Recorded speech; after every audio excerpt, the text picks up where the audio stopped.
Ration card ఉంటే చాలు, ఇక కుటుంబ సభ్యుల వివరాల కోసం వేర్వేరు సర్టిఫికెట్లు అవసరం ఉండకపోవచ్చు. తెలంగాణ ప్రభుత్వం తీసుకొచ్చిన కొత్త ఫ్యామిలీ సర్టిఫికేట్ గురించి తెలుసా? ప్రభుత్వ కార్యాలయాలకు వెళ్ళినప్పుడు ఫ్యామిలీ మెంబర్స్ వివరాలు తీసుకురండి, కుటుంబ ధృవీకరణ పత్రం ఇవ్వండి అంటూ చాలా మంది ఇబ్బంది పడుతుంటారు. కానీ ఇప్పుడు అలాంటి సమస్యలకు చెక్ పెట్టేలా తెలంగాణ ప్రభుత్వం కొత్త ఫ్యామిలీ సర్టిఫికేట్ విధానాన్ని అందుబాటులోకి తీసుకొస్తోంది. ఈ విషయాన్ని ఉప ముఖ్యమంత్రి భట్టి విక్రమార్క వెల్లడించారు. ఇకపై ప్రభుత్వ పథకాలు, రేషన్ కార్డు, ఆరోగ్యశ్రీ, సన్న బియ్యం వంటి సంక్షేమ పథకాల కోసం కుటుంబ వివరాలు అవసరమైనప్పుడు ఒకే ఫ్యామిలీ సర్టిఫికేట్ ద్వారా వాటిని ధృవీకరించుకునే అవకాశం ఉంటుంది. అసలు ఈ ఫ్యామిలీ సర్టిఫికేట్ లో ఏమేమి ఉంటాయి?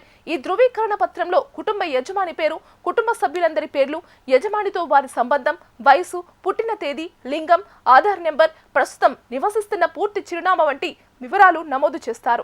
ఈ వివరాలన్నీ ప్రభుత్వం నిర్వహించే ఫ్యామిలీ రిజిస్టర్ లో భద్రపరుస్తారు. ఇందులో ముఖ్యంగా రేషన్ కార్డు నెంబర్ నే ఫ్యామిలీ రిజిస్టర్ ఐడెంటిఫికేషన్ నెంబర్ గా పరిగణించనున్నారు. అంటే ఇప్పటికే పౌర సరఫరాల శాఖ వద్ద ఉన్న ఫుడ్ సెక్యూరిటీ కార్డు డేటాబేస్ ఆధారంగా కుటుంబ వివరాలను ఎలక్ట్రానిక్ విధానంలో అనుసంధానం చేయనున్నారు. మరి ఈ సర్టిఫికేట్ ఎలా పొందాలి?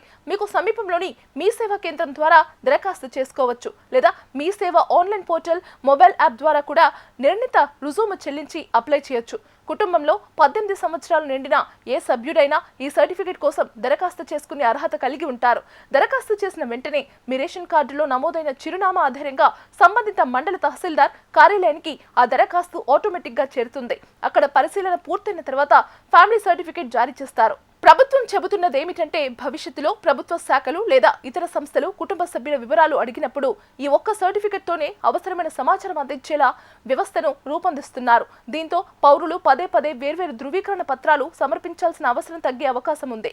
అలాగే ప్రభుత్వ సేవలు మరింత వేగంగా, పారదర్శకంగా అందించడమే ఈ కొత్త విధాన ప్రధాన లక్ష్యంగా ప్రభుత్వం చెబుతోంది.